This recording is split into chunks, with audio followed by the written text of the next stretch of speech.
So let's compare Hume Bands and Apple Watches. So they are both popular wearables, but they serve very different priorities, and the choice comes down to whether you want a health first tracker or a full smartwatch. So the Hume Band here on the left side of the screen is designed around advanced recovery metrics like heart rate, variability, sleep stages, and stress and readiness scores with a battery that lasts up to a week and minimalist design that reduces distractions, making it ideal for athletes, biohackers, or anyone who wants deep sleep or deep health insights without constant notifications. While the Apple Watch is, of course, a full featured smartwatch that integrates seamlessly with the iPhone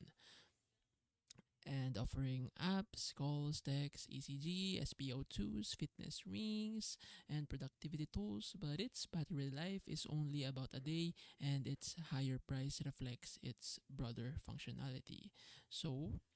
the Hume Band is worth it if you want a distraction-free health tracker with long battery life, and the Apple Watch remains the better buy if, of course, if you have an iPhone and you love the Apple ecosystem.